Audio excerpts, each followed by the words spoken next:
Nam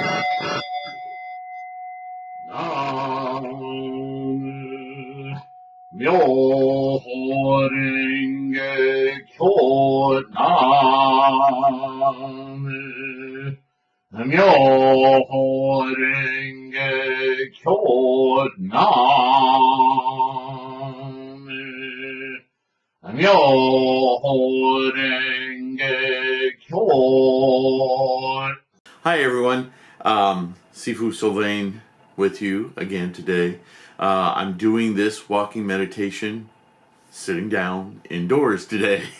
It is below freezing outside, and it's just, actually, I'd be willing to rough it, but cameras seem to not enjoy that predicament. They get fogged up and so forth. So, anyway,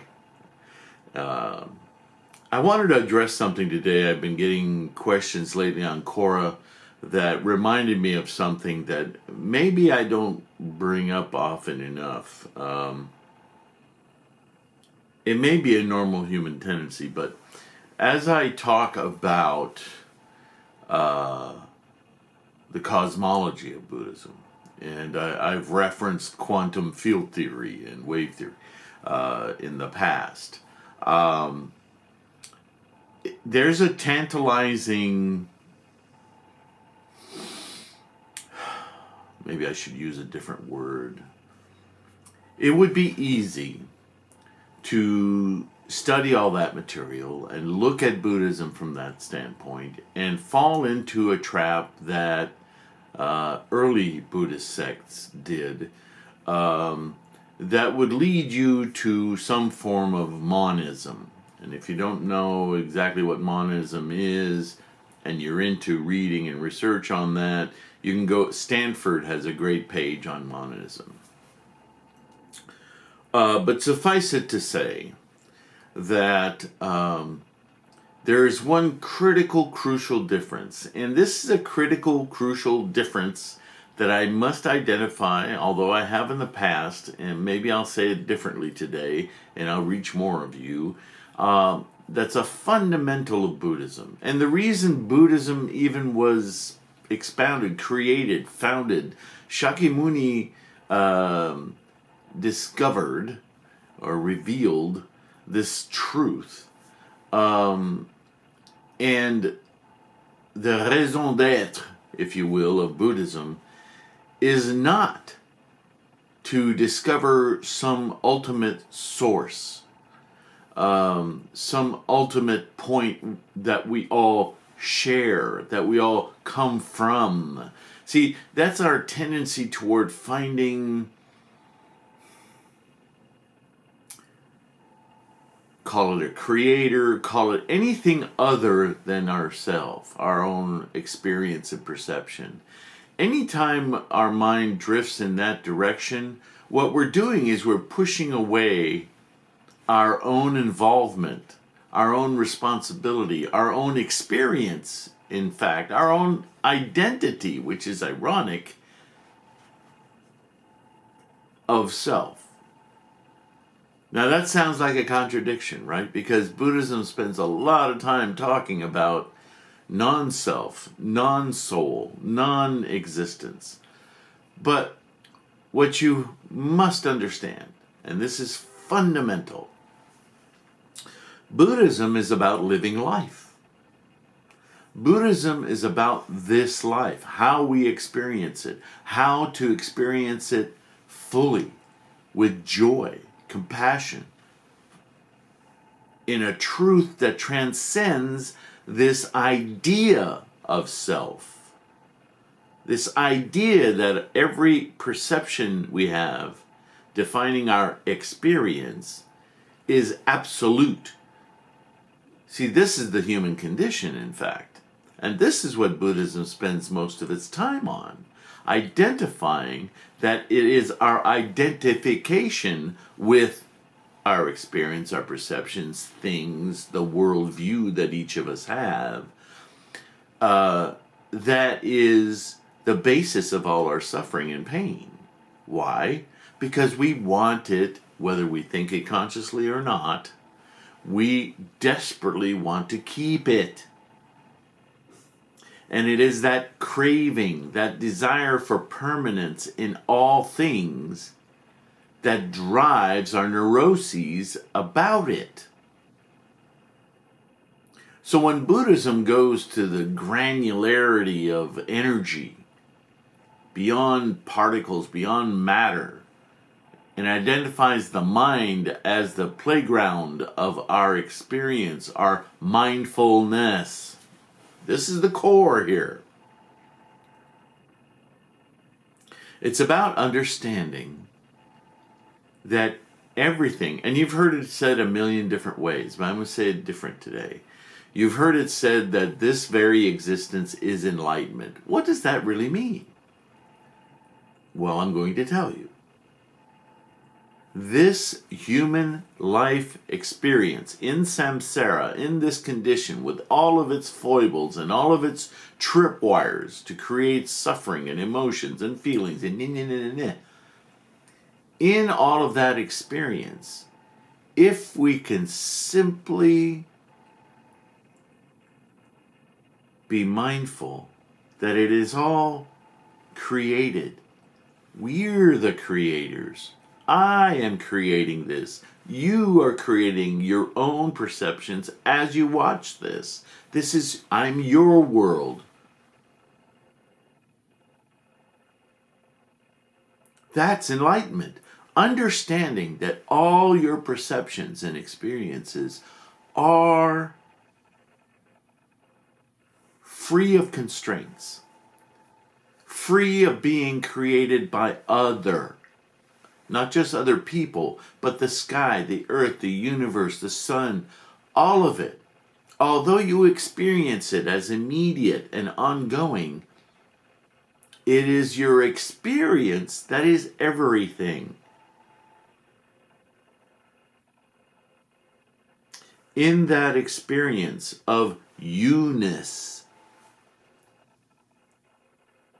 is the magic translation of suchness. The suchness of you is yours and only yours, and how you choose to perceive it or filter it or employ it is a result of your cravings to keep it. Remove the craving sensation, remove the subjective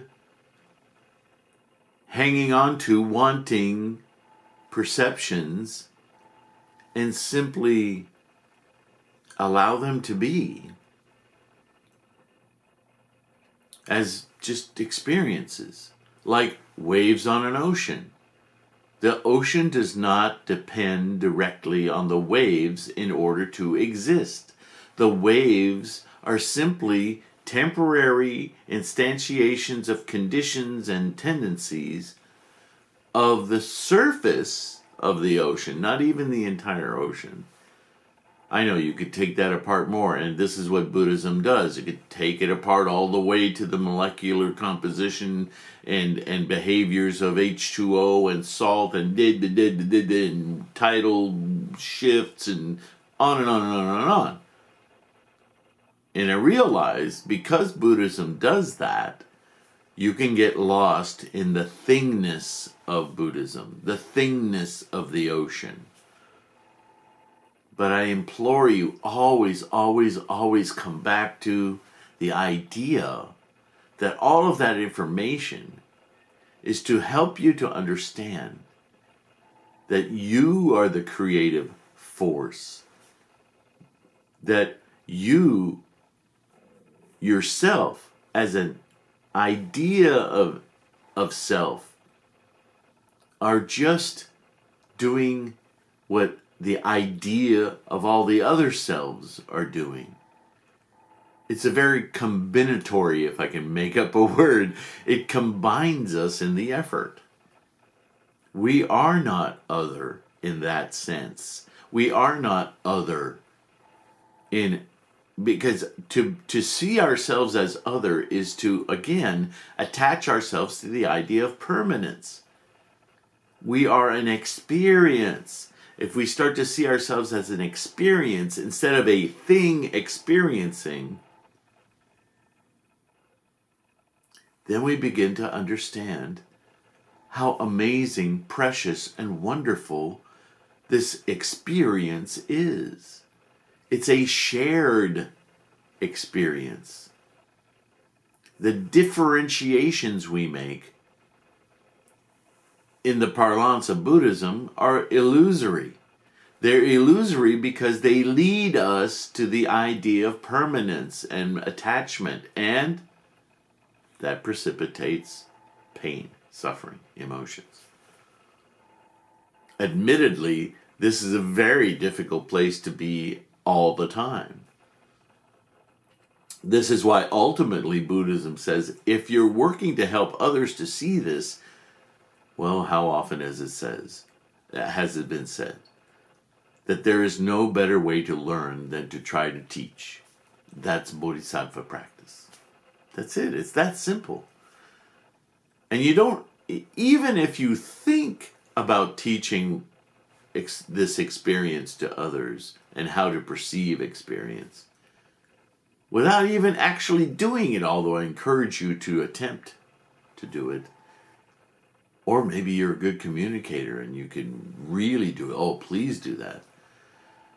You'll be helping others, obviously, but you'll be enormously engaging your own mind in mindfulness, in remembering that this life is a temporary and therefore precious experience to be experienced. So, bottom line, any kind of framework that leads to locating a source, an other, is another way of deification. It's another way of removing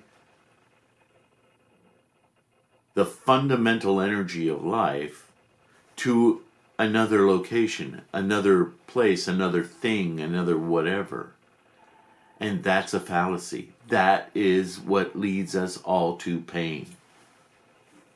We must realize that each one of us is the source. When we do that, then the other each ones of us become incredibly amazing, important components of our own life experience. That is where Buddhist compassion is defined. So, that's today's thought, meditation. Chew on it, please. Comment on it. Let me know what you think. This could be a dialogue for the remainder of my life, talking about this one point.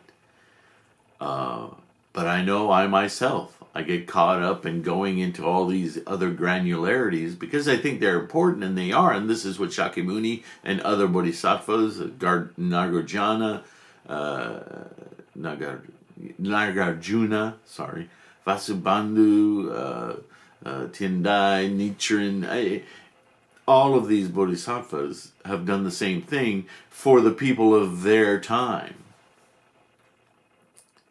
But it's easy to get completely wrapped up in those details and forget the main goal being exceedingly simple,